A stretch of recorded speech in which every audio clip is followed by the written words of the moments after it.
Laidos partneriai.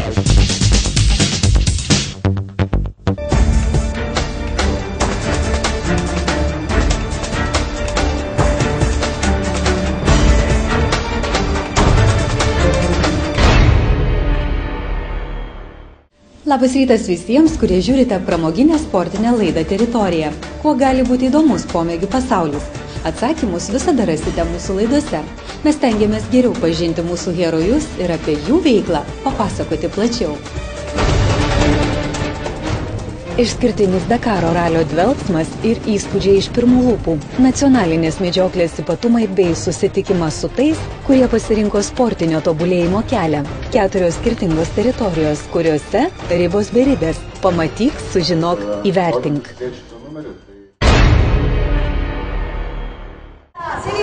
Paskutiniai dalyviai baigia pavažiuoti nuo darbas, kuris simbolizuoja Dakaro atidarimą. Šiandien būtent pačių sudėtingiausių, pačių ilgiausių varžybų pasaulyje oficialus startas ir tuoj prasidės viskas 5 ryto. Pirmieji dalyviai paliks Mar-del-Platą ir važiuos į greičių ruožą. Pasaulyje sunkiausiame bekelės maratone Dakaro ralyje vienintelio čia dalyvavusio lietuvio Gintauto Igorio tikslas buvo nekovoti dėl aukščiausių vietų, o pasiekti finišą. Pasakysite, kuklus noriai? Gal ir taip, jei nekreiptume dėmesio į šią statistiką. Iš startavusių 189 motociklininkų finišą pasiekė tik 97. Žemaitis iš Kartenos galutinėje įskaitoje buvo 81. Nuo nugalėtojo prancūzas Cyrilo Despres atsilikęs beveik 28 valandomis. Tačiau tai yra pergalė, nes iškeltas tikslas buvo pasiekti finišo podiumą. Besiruošdama šiam maratonui Gintautas numatė daugelį dalykų, tačiau nuspėti vieno nesugebėjo. Tai dėmesys sugrįžus. Lietuvoje jis buvo sutiktas kaip nugalėtojas. Apie tai skelbė ir palaikymo plakatai bei susirinkęs gausus būrys artimųjų draugų bendraminčių. Nugalėtojų vainikas, besiliejantį šampano purslai ir harmonikos garsai. Nesitikėjau, kukliai šypsojosi kartiniškis.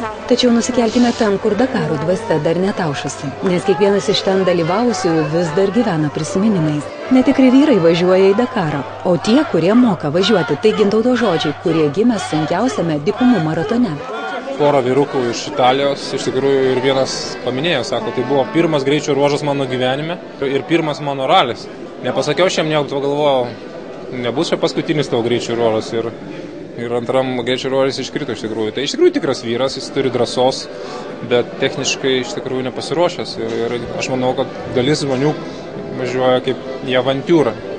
Šito galbūt nereikėtų, dėl to ir sakau, kad netikri važiuoja vyrai į Dakarą, tie, kurie ir tam pasiruošę ir iš tikrųjų reikia mokėti įveikti tas kliūtis. Anksčiau Gintautas galvojo, kuo jau toks išskirtinis Dakaro ralis, jei visi jį vadina sunkiausiu pasaulyje. Dabar tokių klausimų jam nebekyla. Tiesiog tai, ką žiūrovai kas vakarą matydavo Dakaro apžvalgose, neperteikė tikrosios atmosferos. Dideli akmenys, neprognozuojamas fešfeš, smėlis, išdžiūvusios upių vagos, pragariškas iki 50 laipsnių siekiantis karštis ar svaiginančios kopos, kurio aukštį vyras prilygino televizijos bokštui, šių vaizdų neįmanoma perteikti pasakojimais. Tad kas kėlė šiurpą, kas malonę nuostabą, kas pasigėrėjimą, o kas nuvylė. Pasigėrėjimą kėlė begalinio aukščio kopos, iš tikrųjų šiurpą kėlė dulkės ir sunkvežimiai.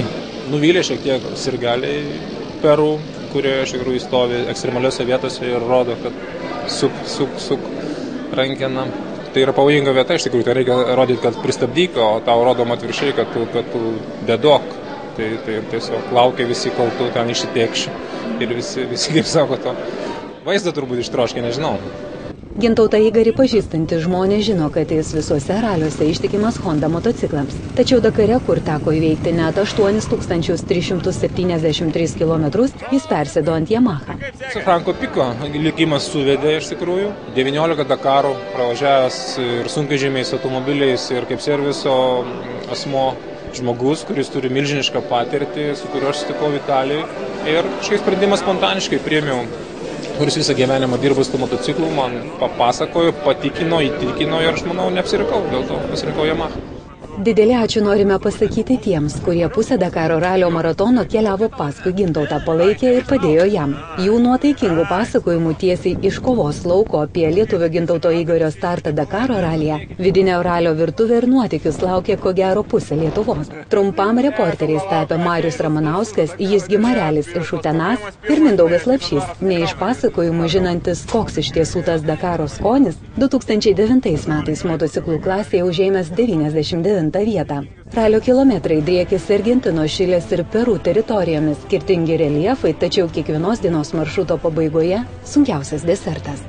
100 kilometrų labai sudėtingo kraštovaizdžio ir sudėtingų ruožų buvo iš tikrųjų sudėtingas dalykas. Ir pabaigoje, ypatingai pačioje pabaigoje, kad jis labiausiai pavargęs, būdavo pats sudėtingiausias etapas.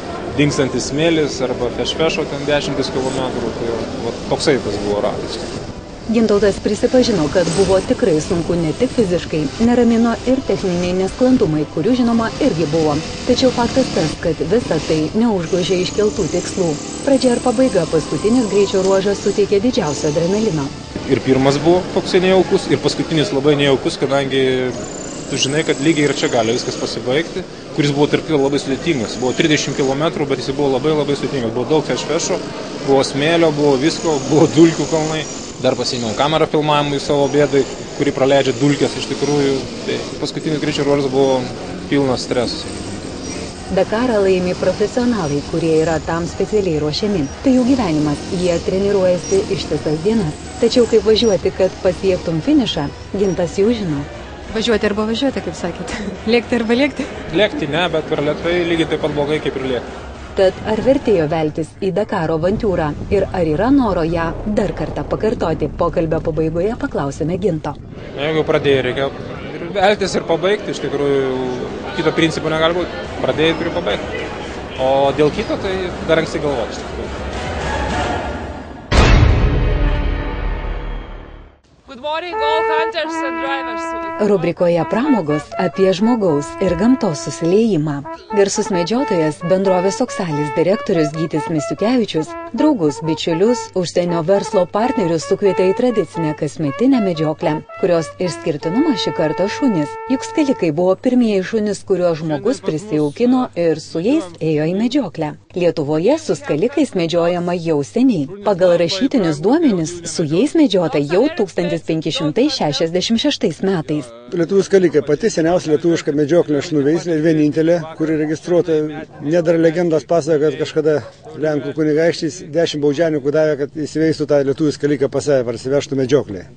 Medžioklėje šie šunys tikri pagalbininkai. Palyginus su kitais šunimis, to pėdsakų pradeda skalyti. Jis tau pasako, kad yra kažkoks žvėris.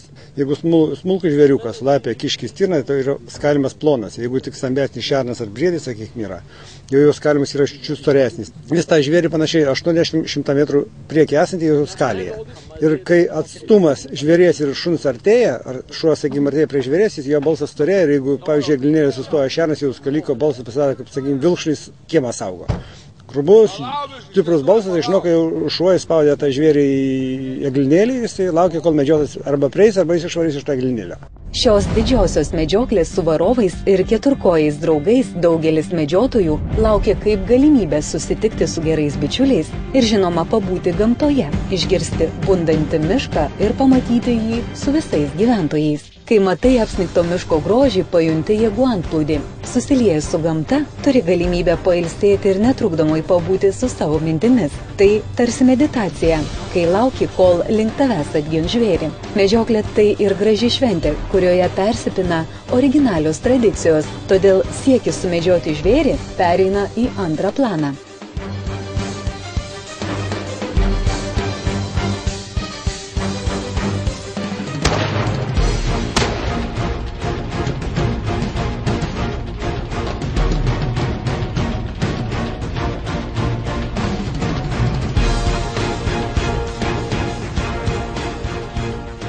Medžioklės tradicijos ir etika tai jos kultūros sudedamosios dalis, kuriomis džiaugiasi svečias iš Austrijos.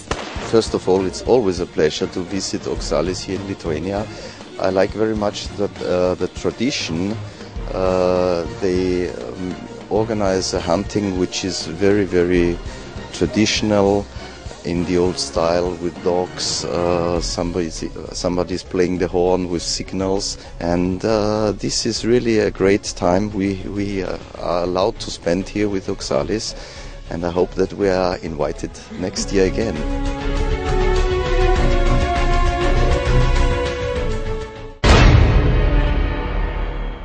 Kamuoliuko greitis šiais laikais stalo tenise pasiekia 200 km/h greitį. Aišku, tai jau yra rekordai, bet turint omeny, kad tarp priešininkų atstumas tik tai 3 metrai ir toks greitis kamuoliuko, aišku, kad lavina labai stipriai reakciją. Aišku, kad automobilių sporte reakcija irgi yra vienas iš tų dalykų, kuris, sakysim, tau padeda priimti teisingus sprendimus greičiausia. Tai. Laidos partneriai.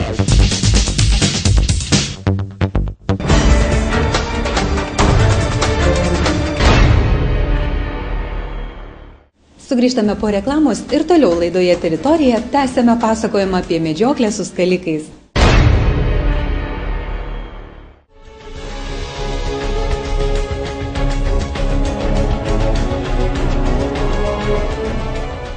Atrodo, pagaliau atėjusi žiema turėtų džiuginti, tačiau, kaip pasakoja medžiotojai, pirmas sniegas žvėrelius padaro tingiais. Tiek ir varovams, tiek ir skalikams tenka tikrai nelengva užduotis. Ši medžioklė nebuvo gausiai su medžiotais laimikiais, tačiau pasigirti kuo tikrai buvo. Fox, yes, it was a fox. I saw the tail there, yes, and it was going there. I saw you. Yes, and I saw the fox, and it was going to your direction. Yes. Elniai bėga, paspaudė, gamtovaizdis gražus gausi, bet elniai jau nebėra. A čia dabar, viskas. Žiūrėk, tave filmuoja. A šitas širnelis jis gavo. Tai sėkmės receptas šiandien. Pirmą kartą šitos kraštos. Tiesiog, naujokam sekėsi. Tai pasigirkit laimikiais, ką šiandien sumedžiojat? Šiandien vieną šernioką. Vakar irgi vieną. Po dieną į šerną. Kartais sekasi. Ir kaip visą tai atrodė? Medžioklė. Stovi, bėga šernas, šuvis, šernas guli. Medžiotojas laimingas. O jūs kodėl medžiotojas? Aš medžiotojas. Tapau netyčia. Šeimoje tokių tradicijų nebuvo, bet kai dirbau ginklų sferoje, tai teko patapti medžiotoju, paskui patiko ir dabar medžioju.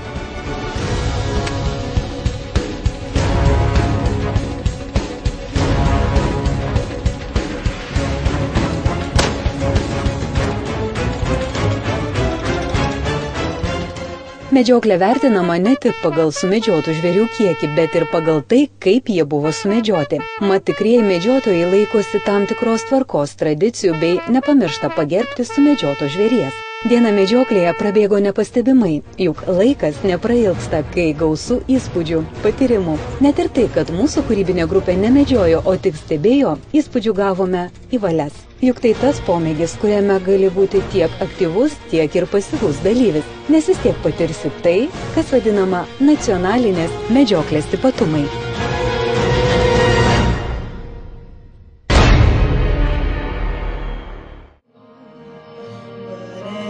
Rubrikoje Sportas apie tai, kaip atrodo diena be kimono. Šventinėme 2011 metų geriausių Lietuvos Kiokušin karatė federacijos sportininkų pagerbimo vakare nei vieno vilkinčio baltą kimono. Tiesiog ateina laikas stabtelti ir pasidžiaugti pasiekimais, pabūti visiems drauge be jokios konkurencijos, bei nugaras alsuojančių priešininkų ir pulsuojančio adrenalino. Šis vakaras ypatingas ir tuo, kad surinktos lėšos bus skirtos labdaringiems tikslams. Tiems gausios Kiokušin karatė šeimos nariams, kurie sunkiai serga ar turi finansinių problemų. Kiokušin karatė organizacijos Lietuvoje išskirtinumas – maksimaliai išlaikyti pirmapradžiai kovos menų dorovės, drausmės ir pagarbos vienas kitam principai. Vienas iš Kiokušin karatė pradininkų profesorius Jonas Gylys nedrąsiausiose svajonėse neturėjo minties, kad šis kovos menas taip toli pažengs ir stipriai įsišaknys Lietuvoje. Jokių būdų nebūčiau pagalvojęs, kad šiandien turėsime ir pasaulinio lygio sportininkus, ir Europos čempionus, ir kad tiek daug žmonių Lietuvoje, kaip ir visam pasauliu, užsiiminės šią sporto šaką. Patys kukliausi mąstymai buvo galbūt, kad Lietuvoje bent jau metam bėgant šitą sporto šaką nenunyks visiškai, bet kad tokia bus kaip šiandien, tai tikrai drąsiausiose svajonėse nebuvo tokia minčių. Lietuvos Kiokušin karate federacijos prezidentas Audrius Mikšys pasakojo, jog dažnai sulaukia klausimo, o kas yra šis kovos menas. Prezidentas pasakojo, jog sunku žmogui paaiškinti, kas yra ištvermė, kai turi atlaikyti stiprius kojų smūgius, padaryti 100 atsispaudimų ar po 1000 bazinių Kiokušin karate pratimų. Nepabandęs to niekada nesuprasi. Kiekvienas iš kalbėjusių svečių, kas per psichologinę prizmę, kas per kultūrinės, istorinės ar sportinės sąsajas, atvėrė šio sporto unikalumą. Ir kaip kitaip, juk Kiokušin karate dvasia tokia stipri, o pagerbent geriausius trenerius ir sportininkus, pamatėme, kiek daug jų turime, bei supratome, kad iškovoti svarūs pasiekimai tikrai ne riba. Kiokušin karate kovotojai visada sugrįžta nugalėtojais, jiems lenkėsi Europą, juos gerbė kovos meno gimtinės Japonijos kovotojai. Margarita Čiuplytė ir Lukas Kubilius – tai geriausi praėjusių metų Kiokušin karate sportininkai. Pasaulio čempionate be svorio kategorijų atitinkamai užėmė 2. ir 4. vietas. Geriausių Lietuvos Kiokušin karate federacijos sportininkų pagerbimo vakare neapsieita ir be staigmenų. Ilgamečiai Lietuvos Kiokušin karate rinktinės nariai pranešė savo apsisprendimą. Jie traukėsi iš didžiojo sporto ir savo vietą užleidžia jaunimui. Tačiau viltis juos pamatyti pasaulio čempionate 2013 metais gyva. Tie vyrai virš 12 metų buvo mūsų atrama, buvo stipriausi Lietuvoje, buvo stipriausi Europoje, visi jų bijojo ir pasaulyje. Pagarba jiems už tai, visi juos gerbė ir myli. Tiesiog, aišku, norėčiau su jumoru pagalvoti, jie sakė, mes nestartuosim 12 metais, bet gal 13 metai bus kitokia. Kiokušin karate ateitis vieno iš šio kovos meno pradininko akimis tokia. Vyksta tam tikra kartų kaita dabar. Dalis tų sportininkų atsisveikina su aktyviu sportu, tačiau manau, kad jie likdami treneriai sugebės perteikti tą savo patyrimą savo mokiniams ir Lietuvoje, ir Europoje, kaip šiuo metu garsėjam, taip vieni iš lyderių būsim ir toliau. Ir manau, kad ir pasaulis dar labiau sužinos, ką reiškia Lietuva ir jos sportininkai. Metai tik prasidėjo, o iškelti tikslai šioje federacijoje tai ilgas ir tęstinis projektas. Aš galvočiau, kad mums svarbiausia yra dabar pasiruošti gerai pasaulio čempionatui, kuris bus už 2 metų, nepilnų 2 metų. Visgi Europos čempionatai yra 30 šalių ir konkurencija didelė, svorio kategorija tarp vyrų būna iki 30 dalyvių, bet visgi pasaulio čempionatas yra pagrindiniai dalykai, dėl ko mes ruošiamės. Ir ten mes susitinkam su pačiais stipriausiais, tų, kurių nėra Europoje. Tai būtent pradininkais japonais, australais, būtent Rusijos atstovais, Kazachijos. Ir be abejo pasaulio čempionatai yra patys stipriausi. Ir mes norim ten laimėti, norim ten parodyti, kad mes ten stiprus. Tai tą ir darysim, nes 13 metai, šiaip ar ne taip, per 20 metų pirmą kartą ateina pasaulio čempionatas į Lietuvą. Tai bandykim tenai atrodyti stipriausiai. Tiek ir Kiokušin karate raidos Lietuvoje pradžioje, tiek ir dabar nėra lengva. Visais laikais buvo linkstama į ištvermę, atkaklumą bei charakterio ugdymą. Visada siekiama maksimaliai išnaudoti fizinės savybės, kurias davė Dievas, nepamirštant, kad Kiokušin karate buvo, yra ir bus ne gatvės sportas, o savęs ir pasaulio pažinimas.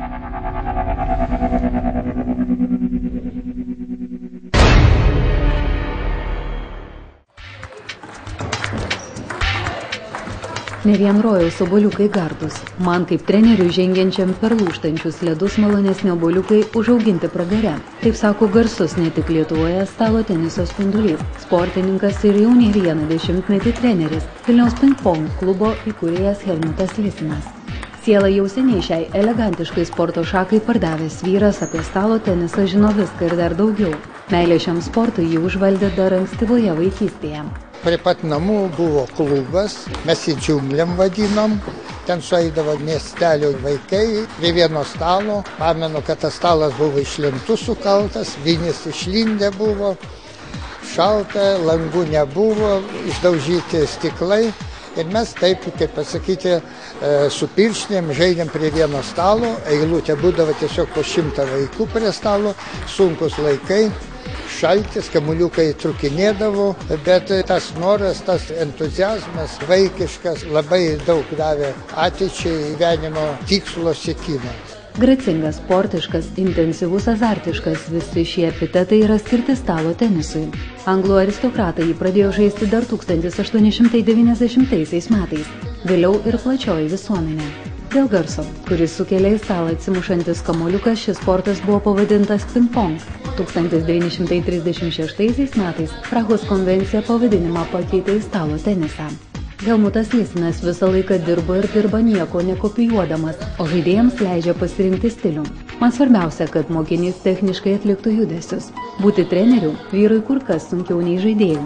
Sako, mielai iššoktų į aikštelę prie žaliojo stalo ir savuoju smūgiu atliktų tai, ko nepadaro auklėtinis. Tie, kurie galvoja, kad stalo tenisas ne sporto šaka, o tik laisvalaikio praleidimo būdas, klysta. Čia taip pat kovojama, laimima, skinami laurai ir mokomasi iš klaidų.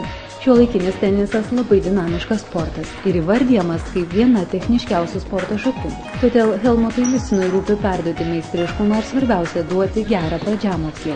Tai yra labai įdomi sporto šaka. Aš labai kreipiu dėmesį ir į savo jaunimą. Tie vaikai, kurie lankė kažkur pas kitus trenerius, nepraeina tą abėcėlę, kurią aš duodu. Aš skaitau, kad su jaunimo aš rimčiau dirbu, noriu pastatyti gerą techniką. Stalo teniso paslapčių mokosi ir Helmuto dukra Kornelija. Iš ties, kai aš pamačiau, koks yra gražus stalo tenisas, man pradėjau norėti, kad reikia man šitą užsikabinti ir žaisti. Ir aš labai pamėgau tą stalo tenisą. Stalo teniso mokytojo pasididžiavimas ne tik dukra einanti jo pėdomis, bet ir sėkmingai perimantis jo žinias mokiniai. Vienas jų net 7 kartus Lietuvos čempionas Gintautas Juchna, kurio kelias į didįjį sportą buvo štai toks. Į mokyklą atėjo treneris į klasę ir pakvietė žaisti. Iškart susidomėjau, galvojau, tiesiog aš moku jau žaisti, nes kieme badmintoną žaidėm. Tai galvojau, man pažįstamas žaidimas. Bet kai atėjom į salę, tai pamačiau, kad čia visai kas kita, bet buvo labai įdomios treniruotės tiesiog ir iš karto užsikabinau. Tai gracingas, dinamiškas bei azartiškas žaidimas. Aktyvus laisvalaikio praleidimo būdas. Stalo tenisas tai komandinis žaidimas, ugdantis ištvermę, lavinantis kūną bei puikiai nuteikiantis. Atsižvelgiant į lytį, stalo tenisas žaidžiamas poromis bei mišriomis poromis. Šį azartišką bei aktyvų žaidimą gali žaisti visi, nepriklausomai nuo lyties ar amžiaus. Todėl vis dažniau jį įsitraukia ir šeimomis.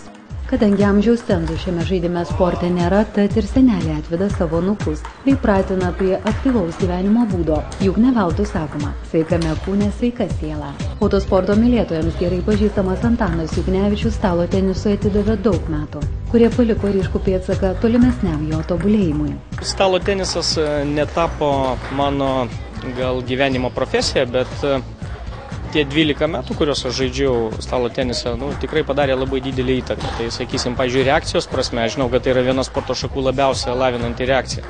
Ir kamuoliuko greitis šiais laikais stalo tenise pasiekia 200 km/h greitį. Aišku, tai jau yra rekordai, bet turint omeny, kad tarp priešininkų atstumas tik tai 3 metrai ir toks greitis kamuoliuko, aišku, kad lavina labai stipriai reakciją. Aišku, kad automobilių sporte reakcija irgi yra vienas iš tų dalykų, kuris, sakysim, tau padeda priimti teisingus sprendimus greičiausia. Stalo teniso legenda Helmutas Lisinas prisimena, kad jo jaunystės laikais vaikai į sportą ateidavo degančiom akim ir vedini didelio noro. Gaila, tačiau tą vis rečiau galiu išvelgti šiuolaikinio jaunimo akyse, sako vyras. Helmutas Lisinas praeityje garsų žaidėjas sėkmingai treniruoja Vilniaus stalo teniso mėgėjų profesionalų klube Ping-Pong. Tiems, kurie nuspręs išmėginti šią sporto šaką, nereikės kaulyti pasakiškų sumų iš tėvų. Tai nėra brangus sportas. O kas gali būti geriau nei tai, kad jūs svetingai pasitiks ir pats džiunglių nenorama, kuri tai praminė žurnalistai. Vilniečiai jau pajuto, kad dirbu tikrai atsidavusiai ir aš manau, kad šitame profesionaliame klube aš galiu suteikti vilniečiams profesionalias pamokas.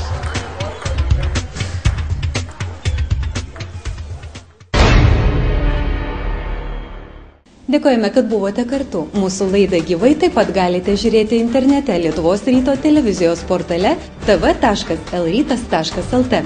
Gražių emocijų su Lietuvos ryto televizija. Sudie.